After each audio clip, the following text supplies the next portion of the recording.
একদিকে সাকিব হৃদয়কে নিয়ে ফাইনালের একাদশ সাজিয়েছে জাফরান, ওদিকে সুযোগ থাকলেও সোহানকে আবারও বেঞ্চে রেখে মাঠে নেমেছে গল গ্যালান্টস। ফাইনালের মঞ্চে টাইগারদের দাপটের ম্যাচে নির্ধারিত হলো এলপিএল এর নতুন চ্যাম্পিয়ন। কারা জিতলো শিরোপা, কেমন ছিল টাইগার তারকাদের পারফরমেন্স, সবকিছু এক করে শুনবো এই রিপোর্টে। 5 আসরের 4টিতেই চ্যাম্পিয়ন।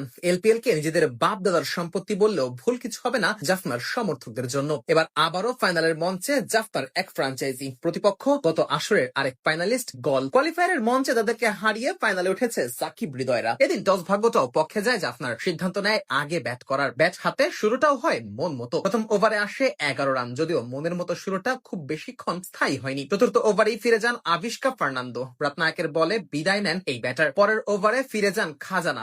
আসালাঙ্কার বলে রানের খাতা খোলার আগেই বিদায় নেন পাকিস্তানি এই ব্যাটার। পাওয়ার প্লেতে এই 2 উইকেট ছাড়িয়ে 41 রান তোলে জাফনা। এদিন ব্যাট হাতে খুব একটা ছন্দে ছিলেন না হৃদয়। 10 বলে মাত্র 10 রান করে ফিরে যান টাইগার এই তারকা। মোহাম্মদ নওয়াজের হাতে ক্যাচ দিয়ে বিদায় নেন হৃদয়। পরের ওভারে বানুকা রাজাপাকসে 3 রানে ফিরে গেলে চাপে পড়ে জাফনা, যদিও এক প্রান্তে তখনও টিকেছিলেন কামিল মিশারা। আগের ম্যাচে সেঞ্চুরি হাঁকানো এই তারকার ওপর ভর করেই টিকেছিল বর্তমান চ্যাম্পিয়নদের স্বপ্ন। মাঝে দুনিত ওয়েলা লাগেও ফিরে যান মাত্র 3 রান করে। মালিঙ্গার বলে কামিল মিশারা ফিরে গেলে বিপদ আরো বেড়ে যায় জাফনার। 41 রান করে বিদায় নেন এই ব্যাটার। এরপর সাকিব কিছুটা চেষ্টা চালান দলের রানের চাকা সচল রাখার, কিন্তু সেটা আর খুব বেশিক্ষণ করতে পারেননি টাইগার এই তারকা। 13 বলে 9 রান করে ফিরে যান প্যাভিলিয়নে। চামিন্দু বিক্রমাসিংহেও টিকতে পারেননি বেশিক্ষণ। 16 বলে 24 রান করে তিনিও বিদায় নেন ঈশান মালিঙ্গার তৃতীয় শিকার হয়ে। শেষ ওভারে জাহুর খান বিদায় নিলে 3 বল বাকি থাকতেই শেষ হয় জাফনা কিংসের ইনিংস। 123 রানেই অল আউট হয়ে যায় দলটি। জবাবে ব্যাট করতে নেমে প্রথম ওভারেই উইকেট হারায় গল গ্যালান। সিরাজের বলে ম্যাথিউর হাতে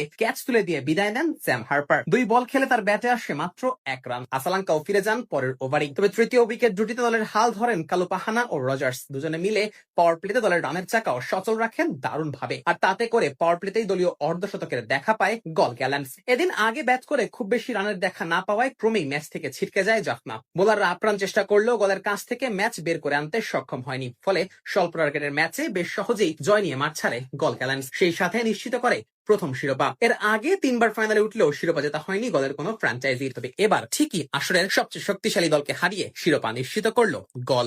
5 আসরের 4টিতেই চ্যাম্পিয়ন। এলপিএল কে নিজেদের বাপ দাদার সম্পত্তি বললেও ভুল কিছু হবে না জাফনার সমর্থকদের জন্য। এবার আবারও ফাইনালের মঞ্চে জাফনার এক ফ্র্যাঞ্চাইজি প্রতিপক্ষ গত আসরের আরেক ফাইনালিস্ট গল। কোয়ালিফায়ারের মঞ্চে তাদেরকে হারিয়ে ফাইনালে উঠেছে সাকিব হৃদয়রা। এদিন টস ভাগ্যটাও পক্ষে যায় জাফনার। সিদ্ধান্ত নেয় আগে ব্যাট করার। ব্যাট হাতে শুরুটাও হয় মন মতো। প্রথম ওভারে আসে 11 রান, যদিও মনের মতো শুরুটা খুব বেশিক্ষণ স্থায়ী হয়নি। চতুর্থ ওভারেই ফিরে যান আবিষ্কা ফার্নান্দো। রত্নায়কের বলে বিদায় নেন এই ব্যাটার। পরের ওভারে ফিরে যান খাজানা।